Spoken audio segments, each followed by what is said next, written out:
Laithnai Mia Fashno 27 nang Boratoli Mohoripur Constituency Samong Sitra Tangnai Rokbai BJP Rokni Bana Benar Sichik Jakha Tei Choprop Laimungni Koktuma BJP Adong Rokni Sakawo O Party Mongrok Sawai Yashi Susamung Thangrangni Tei Bodol Dol Sari Sakawo Samong Sitra Tangnai Rokbai BJP ni Benar Bana Sichik Jakmani BJP ni Adongni Sakawo Choprop Mungni Party Mongrok Sawai Sabrum Thanawa Mamla Khaipeka BJP Bodol BJP bodolo koksil jakha Chongbari rikshabui Chongbarini abaimungni bagai borok bo kholabo ongkhlaimani phiaba samong stra tangnai themrang rokbai achumsa phai borokno choprop kha malkhung ni sakabo thepajak BJP ni banner banarok sichik jakbai kha o party mongrok sabui chasalo sabrum thanawa mamla khlaipeka borok tei abahai samong stra tangnai rokno romui করাক নিশ্চয় করাক মাজরা আনানি সানমং তিসলাইখা নতুন MLA শঙ্করায়ের বিধায়কের security ওনাকে কোনো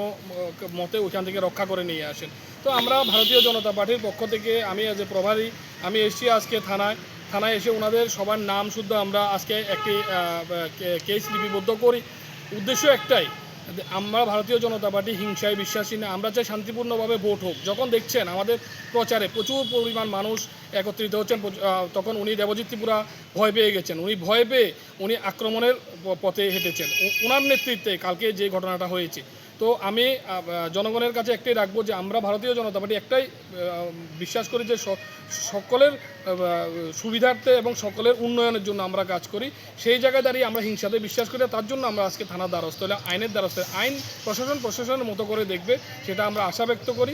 এবং এই গুন্ডাদেরকে যারা কালকে এই ঘটনার জন্য দায়ী ছিল ওনাদেরকে আইনের আওতায় আনে উপযুক্ত শাস্তি দেবে সে আশা রাখছি। প্রশাসন থেকে কি সাড়া পেয়েছেন? হ্যাঁ, প্রশাসন থেকে কি সাড়া পেয়েছেন? পূর্ণ সহযোগিতার আশ্বাস দিয়েছেন। আমার মাননীয় ওসি সাহেব এখন কথা হয়েছে, উনি গতকালকে উনি জিডিএনটি এবং সুমোটো একটি কেস নিয়েছেন। উনি বলেছেন সেই ঘটনাটা সত্যি, উনি একটা কেস অটোমেটিক নিয়েছে। আমরা আজকে লিখিতভাবে আমরা ওনাকে দিয়েছি। উনি বলছেন অ্যাজ সুন অ্যাজ পসিবল অপরাধীদেরকে উনি যে কোনোভাবে অ্যারেস্ট করবেন এবং যাতে আগামী দিনে যাতে এইরকম কোনো ঘটনা না ঘটে ওইদিকে ওনার নজর থাকবে উনি সেটা আশ্বাস করেছেন আমাদের।